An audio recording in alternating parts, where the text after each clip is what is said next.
akan kuliah pemeriksaan akuntansi yang ke-6.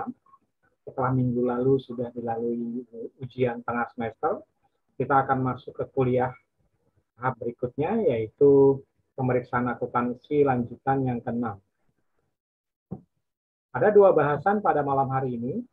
Yang pertama adalah contoh laporan audit independen, jadi template laporan audit independen, yang teman-teman bisa pakai pada saat teman-teman menjalani profesi sebagai auditor, akan mempermudah dalam membuat laporan.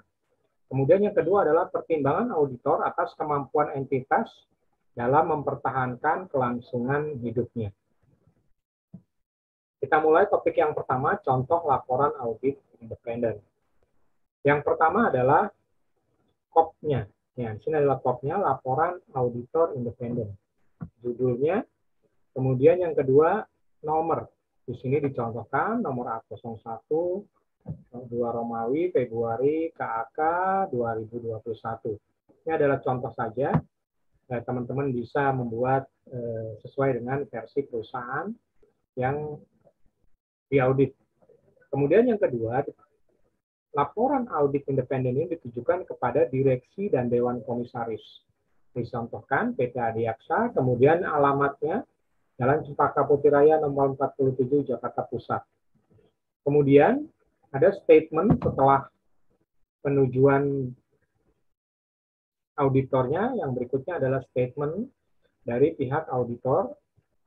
Statementnya adalah sebagai berikut: kami telah mengaudit laporan posisi keuangan dalam kurung neraca perusahaan PT Adiaksa tanggal 31 Desember 2020, serta laporan laba rugi komprehensif, laporan perubahan ekuitas, dan laporan arus kas untuk tahun yang berakhir pada tanggal tersebut, dan sesuai ikhtisar kebijakan akuntansi signifikan dan informasi penjelasan lainnya. Jadi ini adalah statement awal untuk membuat laporan audit independen. Kemudian, di poin berikutnya adalah tanggung jawab manajemen atas laporan keuangan. Jadi, manajemen bertanggung jawab atas penyusunan dan penyajian wajar laporan keuangan ini sesuai dengan standar akuntansi entitas tanpa akuntan publik atau SAK/ITEP di Indonesia, dan pengendalian internal yang dianggap perlu oleh manajemen untuk memungkinkan penyusunan laporan keuangan yang bebas dari kesalahan penyajian material, baik yang disebabkan oleh kesengajaan atau kecurangan maupun kesalahan yang sifatnya administratif. Jadi itu adalah ruang lingkup dari tanggung jawab manajemen terhadap laporan keuangan yang dibuat. Dari kesalahan-kesalahan baik yang disengaja maupun kesalahan yang administratif. Berikutnya skup auditor, tanggung jawabnya sebagai berikut.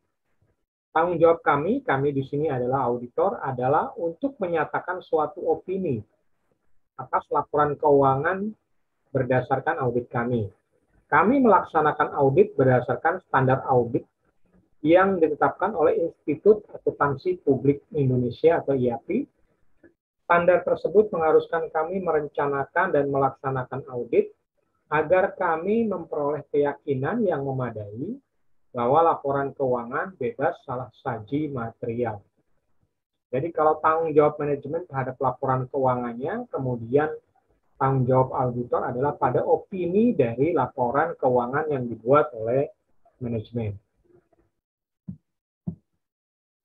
Kemudian kita masuk ke poin berikutnya. Jadi poin yang pertama tadi adalah KOP dan statement awal atau pre-opening. Kemudian yang kedua ada tanggung jawab dari auditor, kemudian yang ketiga adalah tanggung jawab dari manajemen, dan berikutnya adalah statement tambahan dari template laporan audit independen.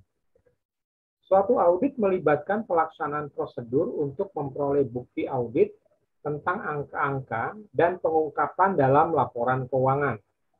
Prosedur yang dipilih bergantung pada pertimbangan auditor, termasuk penilaian atas risiko kesalahan penyajian material dalam laporan. Dalam melakukan penilaian risiko tersebut, auditor mempertimbangkan pengendalian internal atau biasa disebut sebagai auditor internal atau sistem pengendalian internal SPI, yang relevan dengan penyusunan dan penyajian wajar laporan keuangan entitas. Entitas itu maksudnya adalah perusahaan untuk merancang prosedur audit yang tepat sesuai dengan kondisinya.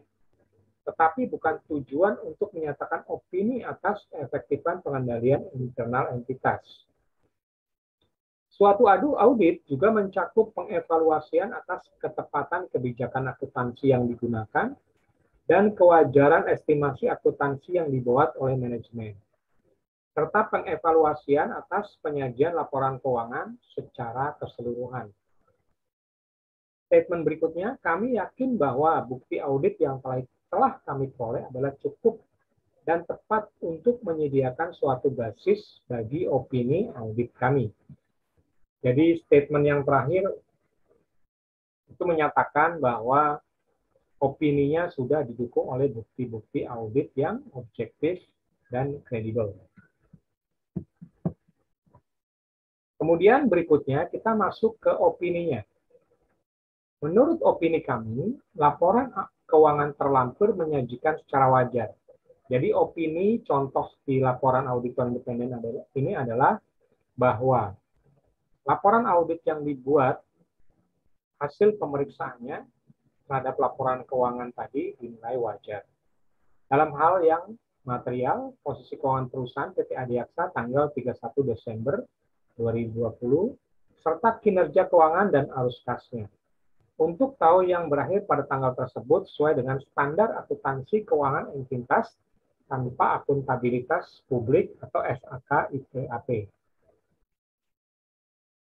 Nah, itu adalah contoh laporan, mulai dari tanggung jawab manajemen, tanggung jawab auditor, kemudian ada statement dari pihak auditor, dan yang berikutnya adalah lembaran opini yang menyatakan opini dari hasil audit laporan keuangan yang dibuat oleh manajemen. Kemudian di bagian akhir laporan, dituliskan adalah kantor akuntan publik siapa, di sini contohkan misalnya di Rizky dan Reka. Rizky Putri misalnya namanya AKCACAP, NRAP-nya AP 2500 dan Jakarta 1 Februari 2021. Ini adalah salah satu template yang bisa dicontoh oleh rekan-rekan yang bekerja di KAP. Jadi kalau teman-teman mahasiswa nanti bekerja di KAP akan membuat laporan audit independen. Ya, itu adalah pembahasan pertama kita mengenai contoh laporan audit independen. Berikutnya, kita akan masuk ke tema yang kedua pada kuliah malam hari ini, mengenai pemeriksaan akuntansi yang keenam, yaitu pertimbangan auditor atas kemampuan entitas dalam mempertahankan kelangsungan